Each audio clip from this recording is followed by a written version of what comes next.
Okay, we're actively losing daylight. Let's keep going. Okay.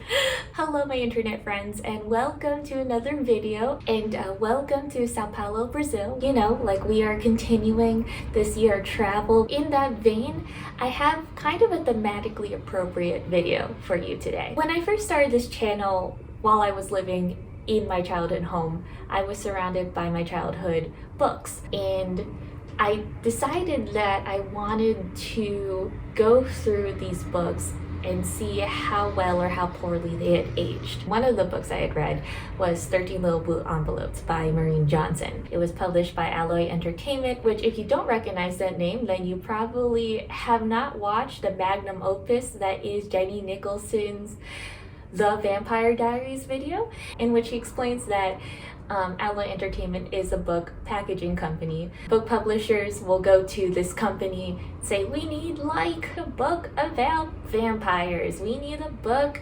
about samurais, we need Eat, Pray, Love for teenage girls. And that is basically how I assume 13 Little Blue Envelopes came to be. The story follows, you know, teenage, quiet, introverted, by her definition, uninteresting Ginny is tasked with going on kind of an international scavenger hunt based on instructions that her mysterious aunt left her in 13 Little Blue Envelopes. And thus she is catapulted thousands of miles out of her comfort zone and is basically solo traveling. I remember really liking this book as a kid. I had no bad memories of it the first time I went into that reread all those years ago. However, as a 28-year-old, I had a lot of issues.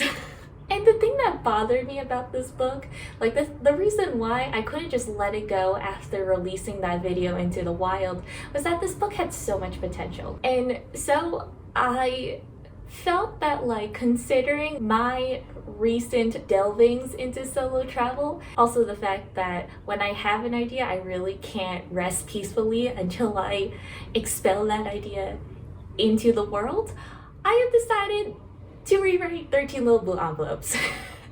Sort of. This is kind of like my basic pitch, and I'm not gonna lie, I didn't work out some of the details in this pitch, but we'll get there when we get there, and I'm kind of hoping that I can spitball shit on the fly, okay? So, if I may, I have a outline here. I also didn't outline this video, like how I was going to talk about things, so that's a huge problem. And everything is gonna be fine. Oh, hello internet friends, don't mind me, Editing Jay here with an insert for you.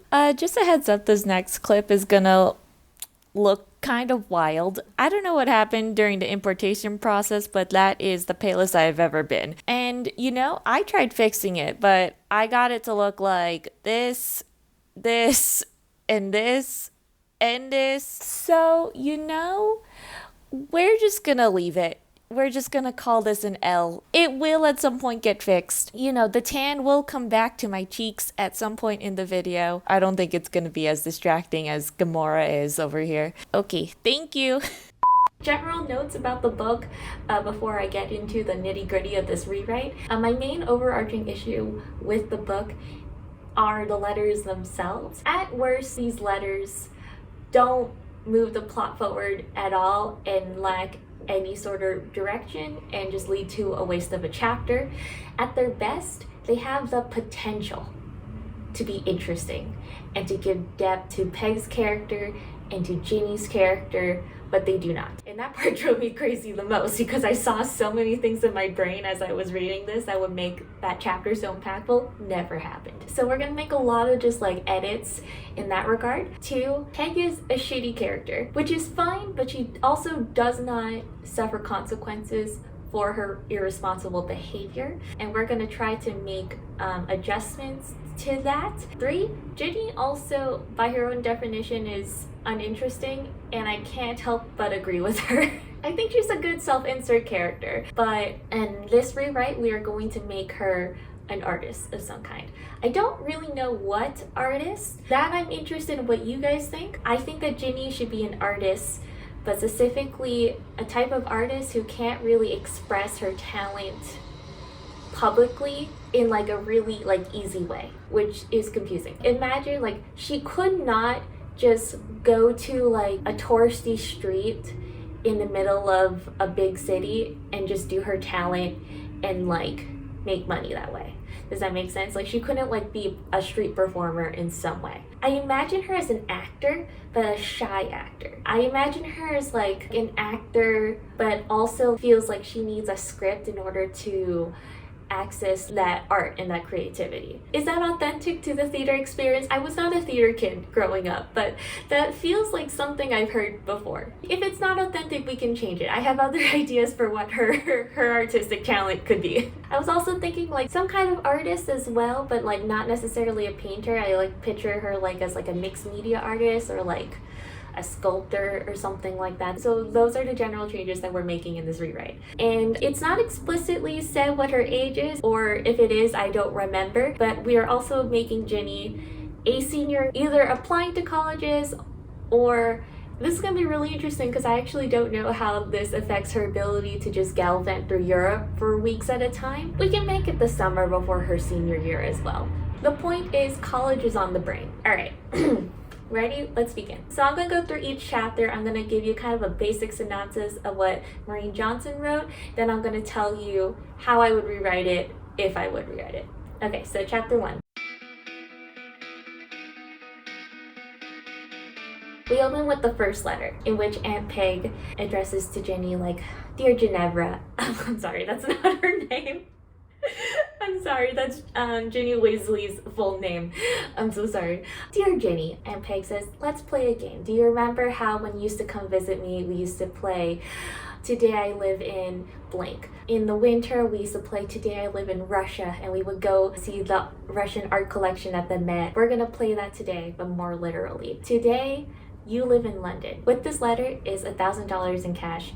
You need a passport, you need a plane ticket, and you need a backpack." She also outlines the rules of this venture. Rule number 1, you may only bring what fits in your backpack. You cannot cheat by bringing a carry-on or some kind of purse. I personally think that's a little extra. I don't see any problem with Ginny bringing a purse as long as it's not that big of a purse. Rule number 2, no extra money. I will take care of everything, which I love that for Peg. She's like, "Girlie, I got you." Rule number 3, no electronics. You are not allowed to communicate electronically with your friends or your family. You're not allowed to bring guidebooks. You're not allowed to research London before you go there, etc., etc. I love this letter. It's a good opening. The only thing I would change is not being allowed to contact your friends' family is comically irresponsible. And that is a pattern with Aunt Peg that you will see a little bit, but we're gonna make her like have a singular brain cell in this. I'm gonna revise this to Ginny is not allowed to bring a laptop or an iPad. I would say that she's only allowed to email her friends and family. I think that's fair. I think that no communication is just impossible and irresponsible. I would encourage her to get like a dummy, like a shitty like $30 phone with like a screen so that way she could at least like use Google Maps and things like that. I would say that she's also not allowed to post pictures on Instagram. At least in the moment, you can totally do an Instagram dump later, Ginny. Like that is not the purpose of gallivanting through Europe. You're on a quest and you need to treat it as such. You need to be immersed in this experience. Hi, Editing J here with another insert from a new country. Peg is dead. Did I forget to mention that? I did. It's revealed in the first chapter, and I was planning on narrating that moment in a way that also conveys like the mini shock of the reveal, but I forgot, and then I just like totally forget to mention that Peg is dead, but she's dead. Regardless, Ginny follows the rules set out for her pretty loyally, so I don't foresee this rule change to be a problem for her. It's so funny, like at one point she gets excited because she finds a loophole in one of the rules, and it's like, Ginny, you're almost a grown woman now, like you can do what you want, and Peg is dead. No one's here to enforce these rules. But yeah, so that's some context for you. Stay tuned for more inserts. That's the only revision I would make at this point. Ginny does these things. We also get some background into Aunt Peg. First of all, Aunt Peg is way too quirky, and I did say that. Here are the things that we learn about Aunt Peg in either chapter 1 or chapter 2. It is unclear in my notes where this is supposed to go. Here are the things we know about Aunt Peg.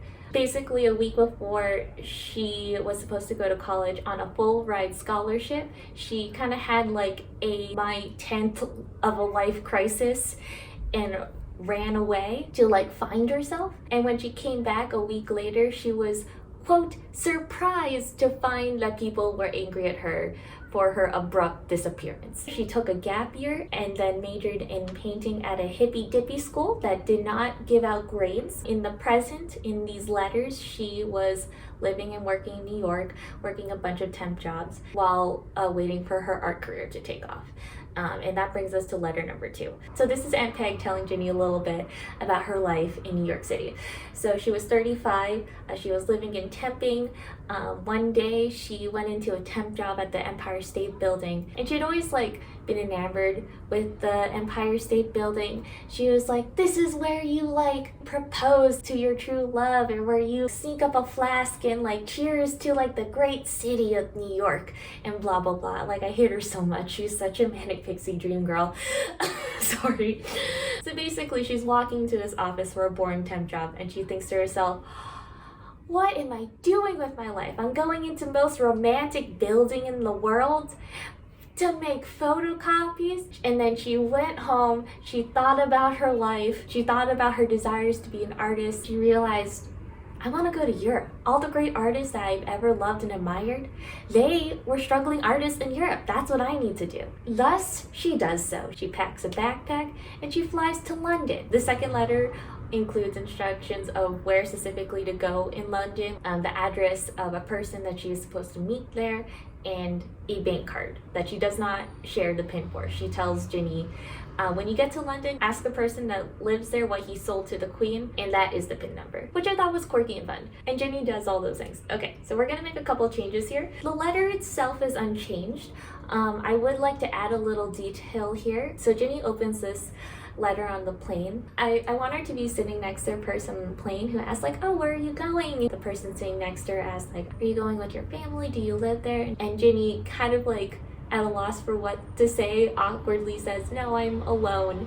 The woman next to her goes, wow, you're traveling all by yourself? That's so brave. I would like to insert that in there just because I think it would be really cute for Ginny to get like just kind of like passing moment of assurance that what you're doing is really cool. You're really cool, because that's going to be one of the lessons she learns throughout this book. Also, this is something that has happened to me twice on planes, where like I'll be sitting next to a person, they'll ask me like, oh, why are you going to Sao Paulo? I'm like, just because.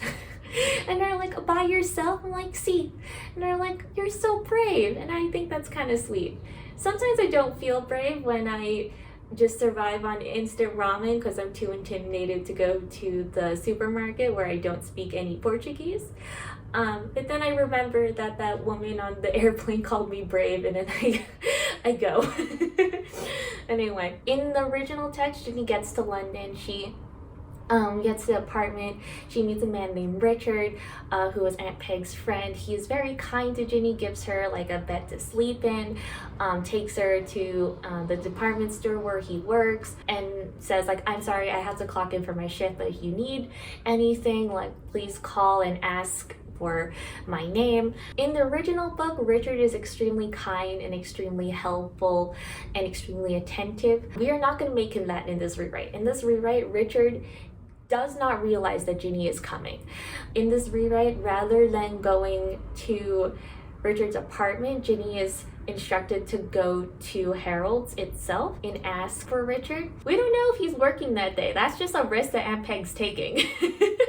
We can add a line that says like, ask every day until you find him, or something like that, you know. Richard receives his call. He's like, oh fuck. He knows exactly who Ginny is. He is really frustrated that she is here, but would feel a lot of guilt and shame for just like leaving this like poor, scared 17-year-old alone in a big city in a foreign country. So he's like, okay, I'm working, but stay in this area at 4 o'clock or something, I will come get you, or something like that. They have dinner, which is very similar to the original book. It's an extremely awkward dinner. Richard says, I knew your aunt, but not well. I don't understand why she told you to come to me, but in any case, you're here. He helps her get a hostel, but before leaving, Ginny asks like, what did you sell the Queen? Richard, surprised, like taken aback at first, laughs. It's a dumb story, but he launches into the same story he tells in the book, which is like, I don't know, like I forgot it already, but it was kind of cute. The store was closed, but like the queen like wanted to buy something, so he was called into a shift, and the queen bought some undergarments. As he's like folding up like the undergarments, he's like, I'm folding the queen's pants. It is kind of cute. It was kind of funny. And I feel like even if Richard has complicated feelings toward Aunt Peg, I feel like he would like not be able to stop himself from laughing as he tells the story. And so Ginny gets the pin number. I would say also that this story really lightens Richard's mood and kind of like prompts him to be a little bit like more friendly and amicable towards Ginny. He gives her his number and says like, hey, like I know that we don't know each other that well, but here's my card. If you need anything, if you need help, you can call me. I think even though that Ginny's this total stranger, like I do like Richard, and I do think that he is like kind-hearted enough to like, you know, make sure that Ginny is safe as she's traveling. That brings us to letter number 3. In this letter, Peg gives Ginny a task and says like, you know, Ginny, like as an artist, sometimes you just need a freaking break. Sometimes you just need like a stroke of luck and some money. So today I want you to be someone's mysterious benefactor. I want you to give an artist a lucky break. I think this is a fun task, so I'm going to keep it as is. So Ginny is instructed to give £500 to the artist of her choice. And I do like this. No notes, no changes. In the original text, Ginny is just like walking around looking for artists. She finds like a university where there's like a bunch of like student performers and blah blah blah, and she finds like a one-man play about a Starbucks employee who falls in love with one of his customers, and this is where she meets her love interest Keith. I have no notes for this chapter. I think it's extremely cringy how Ginny, you know, a very introverted teenager, attempts to like mysteriously benefact £500 to some guy. I do think it's realistic for her age, so I'm keeping it in no matter how cringy it is. In the scene, she basically like attempts to buy £500 worth of tickets to their next show, and that's how she's gonna like offload this $500. Girl, there's a huge flaw in that plan, but we're gonna let her do it. I know we could save her with this rewrite, but we're not going to. The only thing I would change is I'm gonna make Keith an improv actor. And I think that instead of a one-man play, Ginny watches like an improv troupe. And I think that Ginny really likes improv, but specifically because she's bad at it or she's not comfortable with it, and she always admires these people who can just like do these things on the fly. I think she attempts to gift the $500 to the whole acting troupe, but maybe she just interacts with Keith specifically when she does this, and that's like their meet cringe moment. I just think that improv guys are just having a moment, you know? Have I been watching Brennan Lee Mulligan thirst traps recently? Yes. Am I baffled that we have suddenly decided that Brennan is hot? Also yes. But also, when did his arms get that big? When did he start working out like that? But anyway, moving on.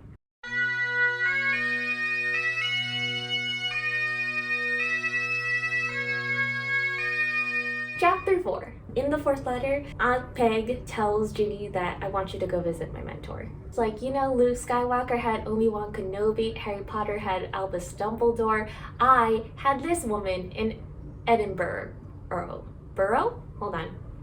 Edinburgh. Got it. Okay. I had this woman named Maureen in Edinburgh. So Ginny does not immediately go. We have a little bit more like meet cute antics with Keith. I think she runs into him. My notes for this part weren't great, but she like runs into him again at some point. He goes like, "Oi, mad one," and then he like takes her out for a drink. I personally felt at this point that Ginny's like first interaction with him was more weird than adorable, so I honestly didn't understand his motivation for wanting to like take her out for this drink and like learn what all this was about. So that's also why I made him an improv actor, because I think that his yes and energy would kind of like encourage him to follow the story a little bit. He's like, there's something here about this weird girl, like. So that's the only change I would make. He takes her out for a drink, blah blah blah blah blah. They talk, etc etc. It's totally fine. I think there are 2 nights where she hangs out with Keith. There's this first night. The second night she's walking towards where his dorm is. She wants to tell him that she needs to go to Edinburgh and ask him to come with her. And while she's like outside the dorm building, she sees some guy who's clearly like very sad. His name's David. He's Keith's roommate. Keith then comes out, sees them both. David's like, my girlfriend broke up with me. It's not really that important, but like basically this leads to like Keith, Ginny, and the sad friend going out to an Indian restaurant. They also get kind of drunk, and then David just kind of like runs away. He's just being like a scamp.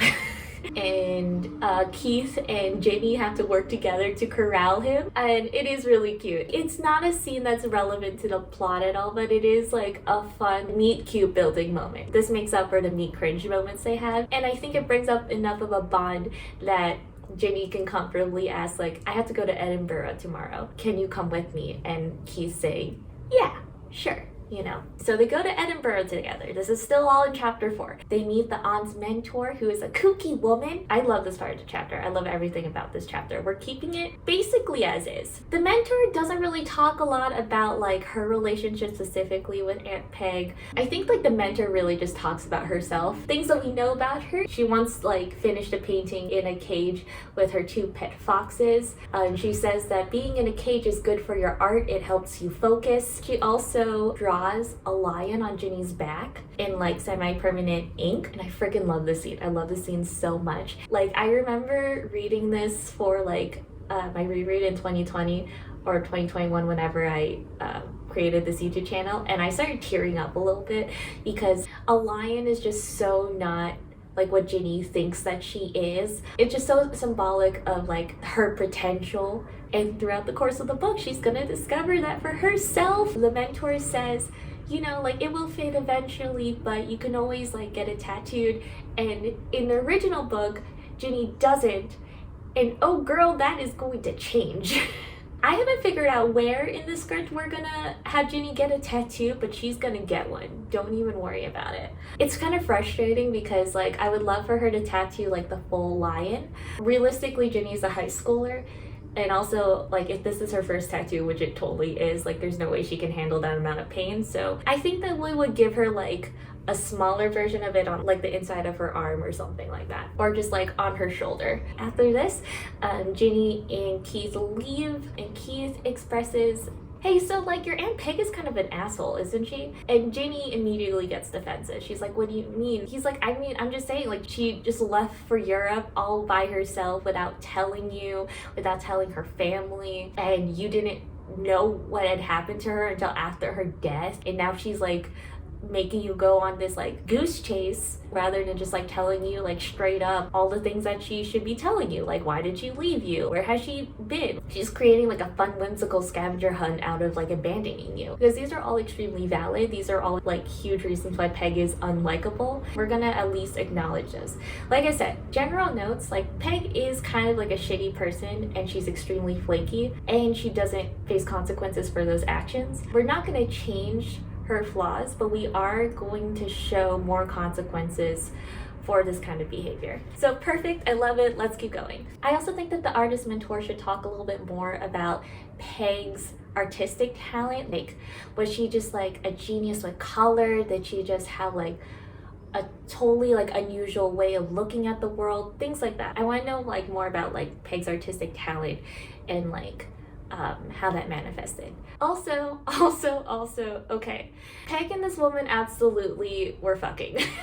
Listen, I just think that like Peg is like this free spirit like artist woman. Like even if she believes that she's straight, there is literally no like version of this story where this impulsive like artistic like European-esque woman like doesn't fuck her mentor. I mean, like, we don't have to tell Ginny that, but that is totally what's happening. You can't convince me otherwise. Well, I'm the writer now, so you can't. I'm the editor now, so you actually can't convince me otherwise because this is my story. Chapter 5. So Aunt Peg tells her that she has to go to Rome to see the Vestal Virgins. For some reason, Peg's favorite goddess was Vestia, goddess of the heart. In Greek mythology, this would be Hestia, which I know from reading Percy Jackson. Honestly, the Rome chapters do nothing to forward the plot, and I wonder if we can just skip them. Letters 5 and 6 is go to Rome, go see the Vestal Virgins, ask a boy out on a date. And both of those chapters were a waste. Here's the thing, I don't know if the book packaging deal required her to have a specific number of letters or specific countries she had to hit. I'm sorry, Maureen, the Italy chapters were a waste of time.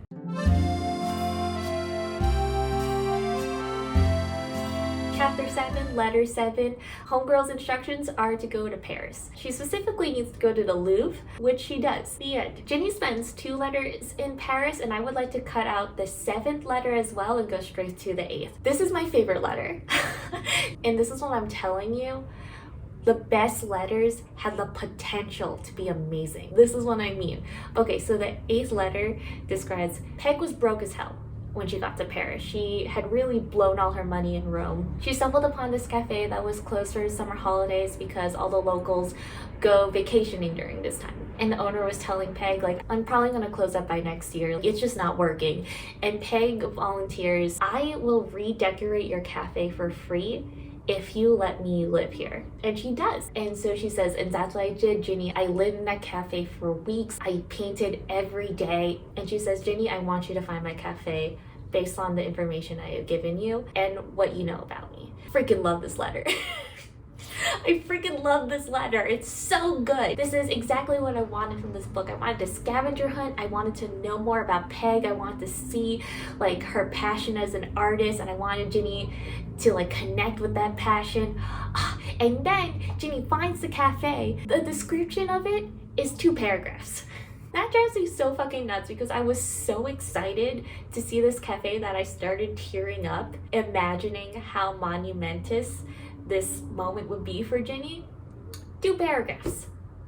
So I want this, but more. So we are keeping the letter as is, but we are changing just like the description of the cafe itself. We're just gonna build it out. Ginny's gonna spend more time there. She's gonna talk to the owner for longer, and he like tells her like the story about how basically saying like her murals basically like saved this cafe. I want her first to be in awe of these murals. I want her to be like, wow, this is amazing, like these are incredible. Like Aunt Peg was always so talented. She always like was a visionary for color. She always like mix and match these colors and patterns that you would think would clash, but they don't. I'm just making shit up about Peg, sorry.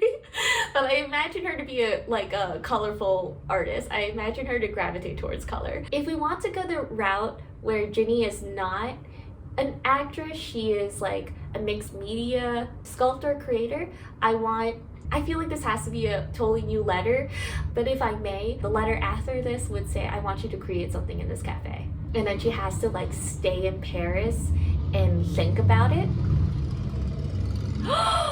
Oh my god, and that's when she goes to the Louvre. That's when she goes to the Louvre to get inspiration. Okay, yes, we got it. Okay, so we can get her to the Louvre. We don't need to shoehorn something into the 7th letter. We can just skip right to the cafe, and then Ginny, while she's trying to get inspiration, goes to the Louvre. Nailed it. I'm doing great. Okay. I think this would be also a great time for Ginny to spend like extensive like time in like a hostel. Like their hostels are really great. Like there's some dope ass hostels, but of course we kind of want to show Ginny like the not so glamorous side of being a starving artist. So I think we can dig into that while she is like both like really creatively stimulated, once she like finds an idea that she wants to pursue and she's creating it, while she's so stimulated by that, she also like has to come home to like a shared dormitory in like a bunk bed. So she's getting kind of like the more extreme, like this is not as comfortable as I'm used to. I think that part of Aunt Peg's purpose taking Ginny on this journey is to kind of give her a taste of like what the struggling artist life is like. I think that Ginny is at a crossroads where she's likely being pressured by her parents to choose the extremely practical route. But inside, she has this deep burning passion for art, for acting, for writing, for the creation of mixed media sculptures, whatever it is. But of course, she knows that those are not great career paths. And so I think that Aunt Peg wants to show her realistically what it's like to be a struggling artist, so that way Ginny can decide on that for herself. I mean, she could do that in the United States, but I think it's also like to get Ginny out of her comfort zone and learn more about herself and the world. I was talking to this German girl who had literally graduated from high school and was now just traveling through South America. And she said, yeah, it's really normal for people to do that. It's not normal to go straight into university right after high school. And I think that's amazing, and I think that's also something that Aunt Peg wants to give Jenny. She wants to give her like this worldly experience and expand her mind, and also challenge her and help her grow before she decides what she wants to study in college. Oh, okay, also at some point Keith shows up. Apparently Keith has a show in Paris. Jenny had also told him that she was going to Paris, so I'm like, I don't know, Keith, like you don't have to lie to us. You can just say you wanted to see her. So Keith is in Paris. They kind of like have some like escapades where they like sneak into a graveyard and they like make out and stuff. And that's all fine. We can keep that exactly as is. Chapter 9, Letter 9. Okay, so next stop is that Ginny has to go to the Netherlands to find Charlie. We don't meet Charlie ever. Ginny gets to the Netherlands, goes to the address that Aunt Peg had instructed, but Charlie is not there. And then she's just kind of like wandering aimlessly. Like all the hostels are booked up, but there's this really nice like family from the Midwest that says, oh my god, you poor dear, you should stay with us. So she ends up traveling with them, and they're kind of just like the very like times of the essence tourists. They're like live life to the fullest tourists, so they're seeing all the museums, all the touristy spots. This part is truly the most boring section of the book. It's just the fact that there's no plot, there's nothing happening, and so we're totally changing this. First of all, she doesn't need to meet the Namps. Also, like having them in the book feels kind of like you're making fun of like people who travel that way. I personally think that however you want to travel, like however you get the most out of travel is how you get the most out of it. And also like not everybody has like the ability to just meander for weeks at a time in another city, and so you have to do all the things that would make that trip worth it, you know? I think instead we will still have this chapter kind of lead nowhere. I think that this would be a great time to like introduce some consequences to Aunt Peg's shenanigans. I think when Ginny gets to like this address, maybe she does meet Charlie, whoever this mysterious Charlie is, and he says, ugh, like I told Peg I didn't want to be a part of her shit anymore. Like, please leave. And like Ginny's like, no, wait, but I like need your help or blah blah blah. And he's like, no, I'm not getting caught up in her stuff. Like she can't just go ghost on someone for like weeks at a time and then suddenly come back with this like weird cryptic like request. This is so fucking stupid. Hi, editing Jay. This is the last insert probably, but just like for extra clarity here, in order to organize this European scavenger hunt for Ginny, I assume that Aunt Peg would have had to email all of these people that Ginny meets along the way to be like, hey, I'm kind of organizing like an eat, pray, love tour for my niece. Is it okay if she stays with you for a little bit? A request that some people would receive better than others. This is also like kind of like a fun like peek behind the curtain for you, hopefully. So I think I discovered a plot hole. Obviously, I assumed that Richard would have gotten one of these and him probably not responding to that email. But here's the thing. From what I know about Richard, well, from what I know about the version of Richard that I've concocted in my mind, he's not the kind of guy who would blatantly disregard your dying request even if he disliked you. And I think in order to do that, I think Richard doesn't know that Peg is dead until Ginny comes. In the scene where they go out to dinner, like I imagine he asks, so what's Peg doing now? Where in the world is she? And Ginny looks at him and says, she's dead. And he goes, what? And she's like, yeah, I'm so sorry, you didn't know? And ooh, girly, I kind of like that. The drama. Okay, that's all I want to add. Back to your regularly scheduled programming.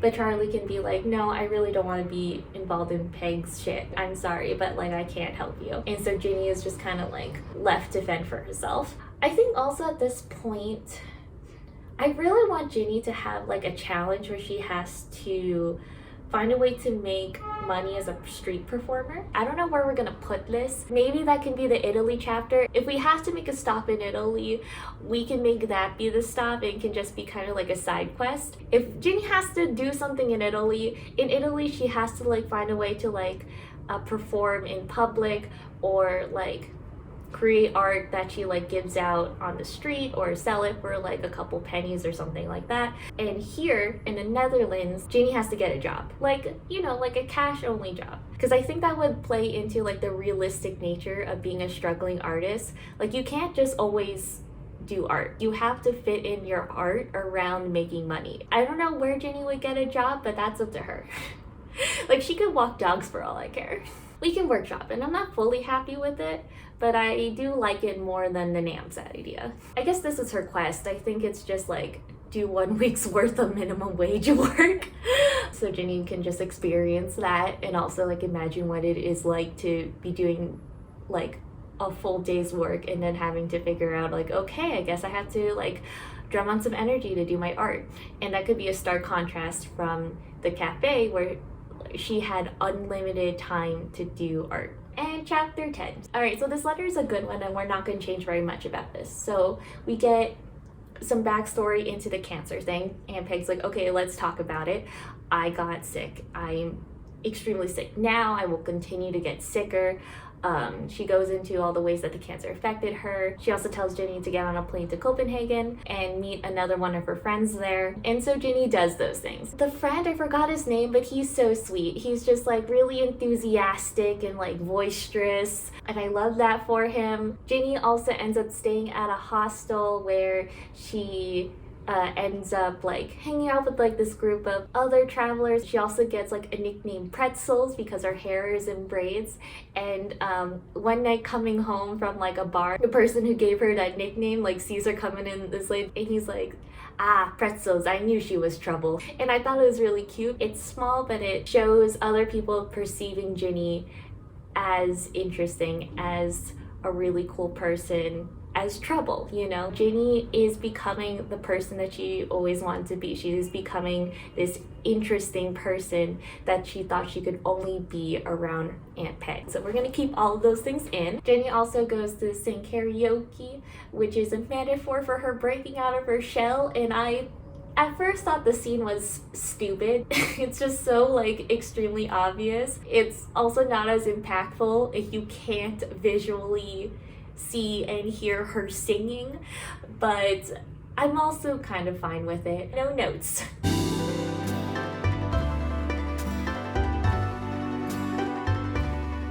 Now, chapter 11, Ginny is tasked with going to Greece because at this point Aunt Peg was wandering aimlessly and just taking train after train until she got off at a place that felt right to her. And you can kind of tell that Maureen Johnson was feeling similarly because it seems like she's really grasping at straws and she's like really like running out of steam.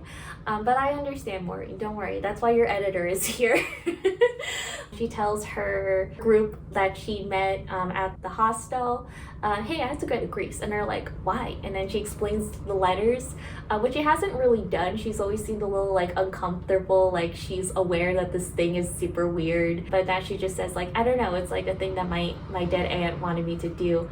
And they're like, that's really cool. Can we come with you? So they do. They go to Greece and they end up on like a beach and everything's great. No notes. I'm perfectly fine with this. Chapter 12. So on this beach in Greece, Ginny opens the 12th letter and it is juicy. So we learn the nature of Peg and Richard's relationship. So Peg explains that when she first got to London for the first few days, she was just like totally lost, totally alone. She says, and you know me, Jenny, to cheer myself up, I go shopping. So I went to Harold's. At some point, I like struck up conversation with this man. You know, we were bantering back and forth, but then suddenly the weight of what I had done, this crazy decision that I made, just hit me all at once and I started crying. She explains that this man was extremely confused but handled it well. After Aunt Peg explained her situation, that she basically like ran away to Europe without a plan and now I don't know what I'm gonna do with my life. This man, who is Richard, by the way,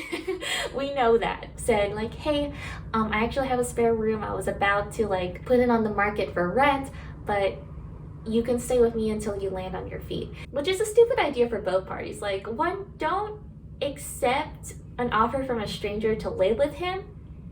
And two, don't offer your spare room to strangers. But Richard does, and Peg moves in. They settle into like an amicable routine. Slowly they fall in love but don't express their feelings to each other. They're basically cohabitating, blah blah blah. At some point Richard also finds her like an empty storage room in Harold's that she can use for painting. He sneaks her up there every time she wants to paint. And then one day he expressed that he had feelings for her and she was like, so Jenny, normal people, when they hear the news that a great guy that they are in love with is in love with them back, that is dope. That is dope as hell. And they live happily ever after. The end. I didn't do that. I snuck out of the house the next day and I went on this journey that you have now just gone on. She says, but like here I was in Greece with extremely little money. I also found out that I was dying and it was Richard who took me in. It is Richard who cares for me now as I write these letters, blah, blah, blah, blah, blah. And this is a part where like my blood started boiling because I'm just so angry at Peg. Because she does all this shitty behavior, just leaving her loved ones without explanation. And yet she never suffers consequences for it.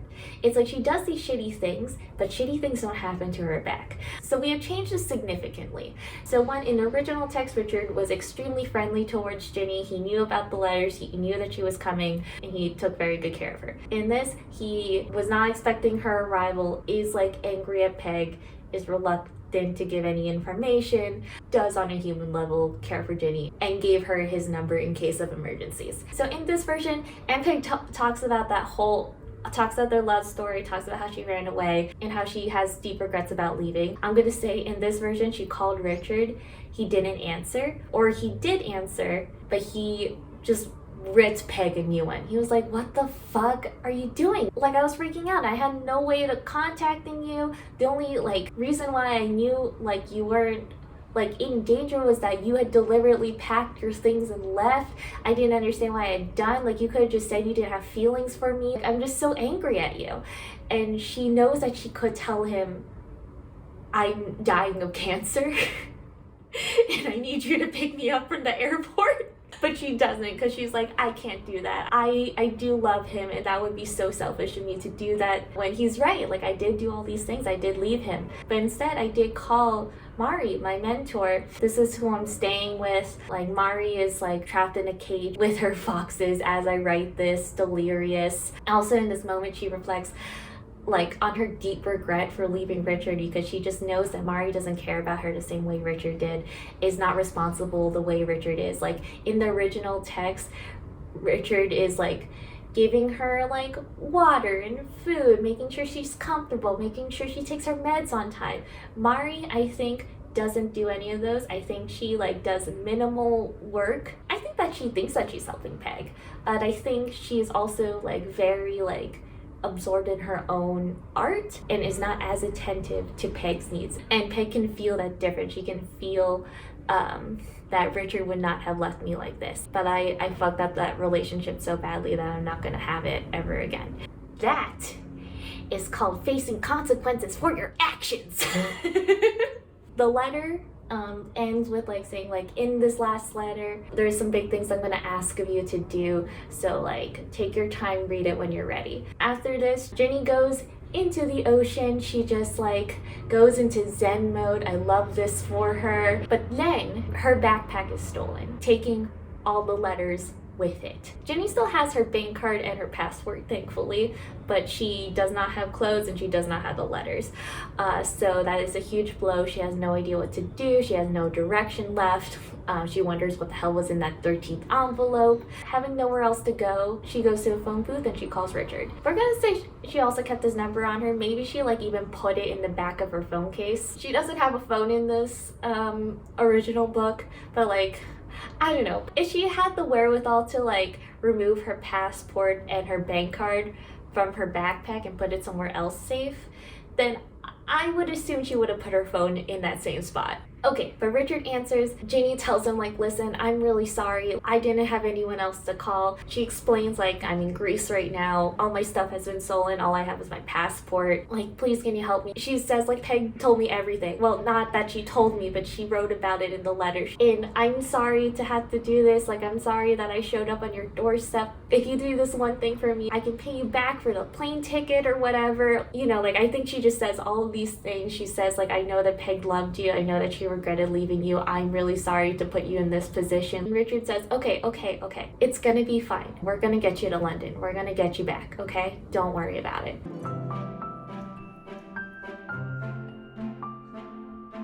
This whole ending of the book as is was really good. I really liked it. I hate that we have to change things, but we do. As the book happened, Ginny came back to London. Richard was really warm, led her back into the apartment, blah blah blah. Richard tells Ginny, hey, so like your aunt and I don't know if you know this, but we were actually married.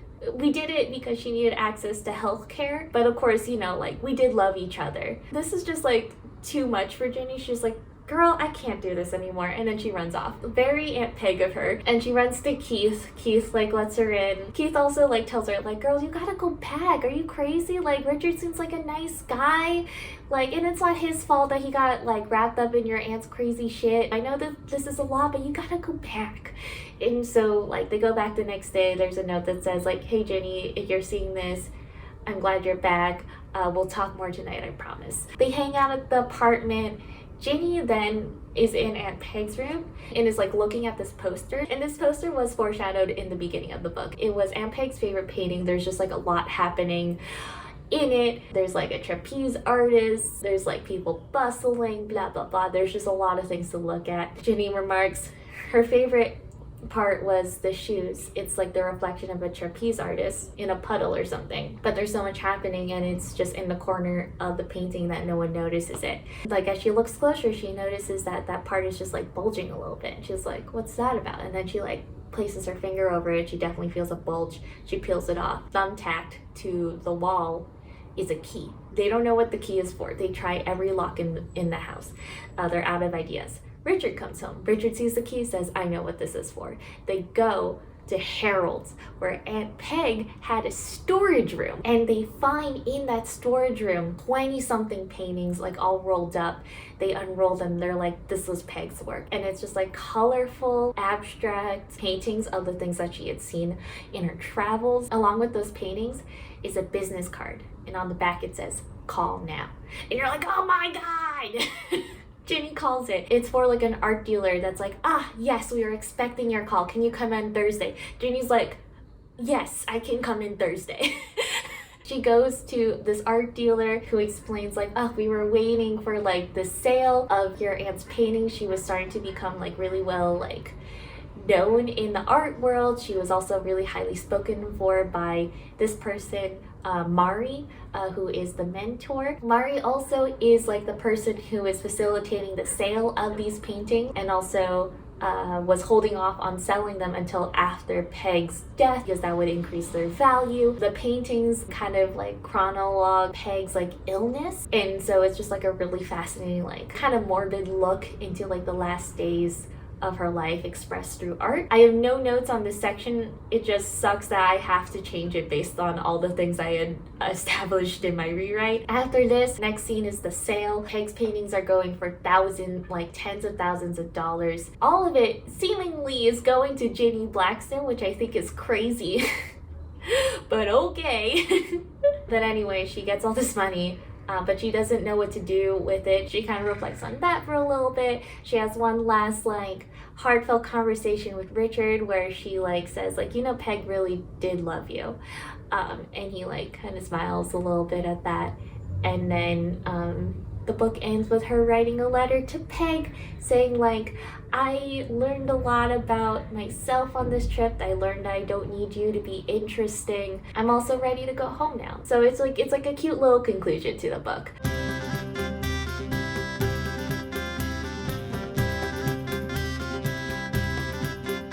Okay.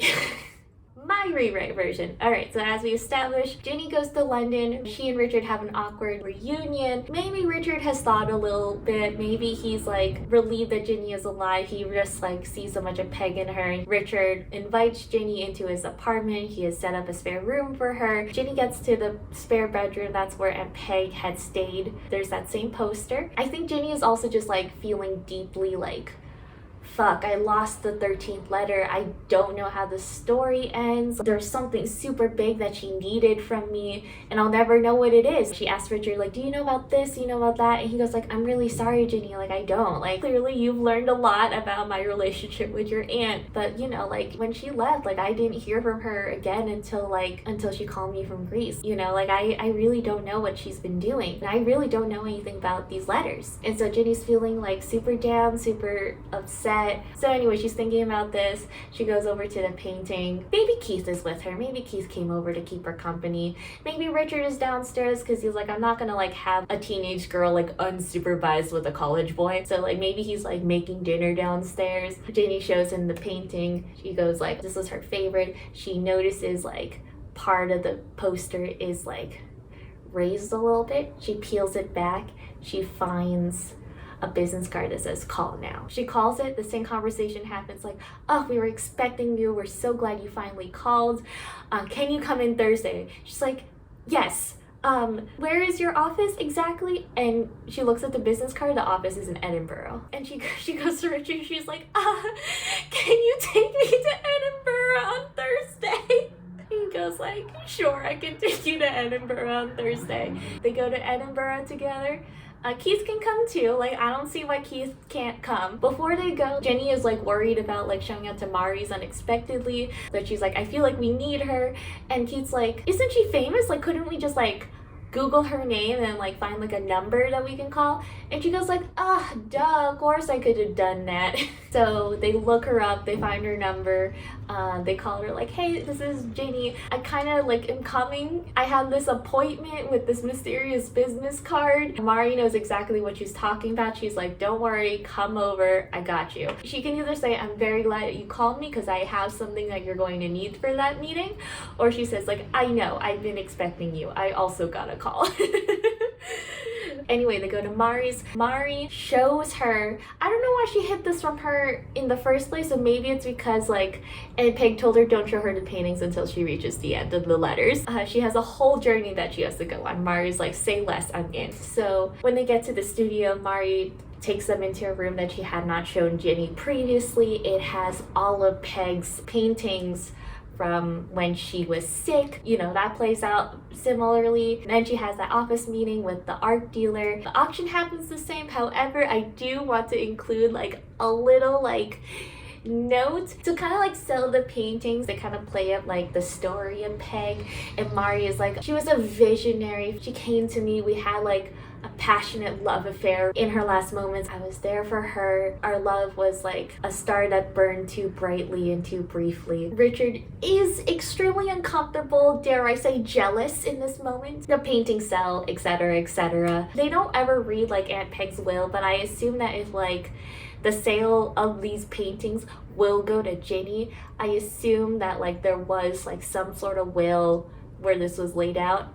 And I think in the reading of the will, it would say something like, Dear Ginny, like, obviously I can't tell you what to do with this money, and I won't. It's your money. You can do with it what you want. But I do hope that you use it to help you in your artistic pursuits, whether it be for art classes, for art supplies, or just like to afford rent while you create. That could be really sweet. I would love that personally. And then the conclusion is pretty much the same. Like, she doesn't know what she wants to do. She's like, I have a lot to think about, but like, I guess like for now, all I can do and all I want to do is go home. She also has like a last like moment with Richard where she says like, hey, Aunt Peg really did love you. Like, she regretted leaving you. She told me that in this letter, and I'm really sorry for how she hurt you. And he just tears up. Maybe he hugs her. I don't know, I want a full circle arc for Richard. And then we end with the last letter. We can have it be basically the same. It's pretty much the same conclusion that I wanted Ginny to get to. The only thing I would add is just like a little note. She's like, I don't know, like I applied to like this art college or this like acting college. I haven't told my parents that I've applied, but you know, we'll cross that bridge when we get there, or something like that. And then the book ends, and that's it. That is the rewritten version of 13 Little Blue Envelopes. Woo! Thank you for letting me get this out of my brain. Like, you have no idea how long this has been sitting here. Oh my god, I feel like I just ran a marathon. Okay. A couple little extra things that I couldn't fit into the outline, but I do want to include at some point. The first is just like a small detail that can be mentioned anywhere. As part of Peg and Ginny backstory, I want Peg to have like paid for an acting class or some sort of like art class for Ginny that her parents didn't want her to do. And I think I would love for that to have catalyzed Ginny like being like forcibly excommunicated from Aunt Peg, so that's why they weren't in contact. I think that would just like add a little something that like showed something really thoughtful about Aunt Peg while still keeping like with her like rebellious spirit. I don't know where we're gonna put that, but we're gonna put it somewhere. That's hard. But that's something I wanted to throw in there. But yeah, I think that's everything. I think that's everything I wanted to say. Like, my mind feels better. Like, it feels clearer, it feels lighter. Oh my god, I feel like this huge weight has been lifted off of my shoulders. This is kind of like a different format that I'm trying, but like it really gets me excited to do it. So I hope I get to do more in the future. I mean, it's not up to you, it's my channel, but your support is very important to me because I care about your opinion. But yeah, this is like an idea that I was carrying around with me for a really long time. I'm really glad I just got to expel it into the world. I feel so much better. I feel like I can pay my taxes. So thank you for giving me a place to share this, because my friends will not take my calls anymore. I really hope you enjoyed it. So seriously, thank you for watching. Thank you for sitting through this whole thing. I really appreciate you being here. And I will see you in the next video. All right, later.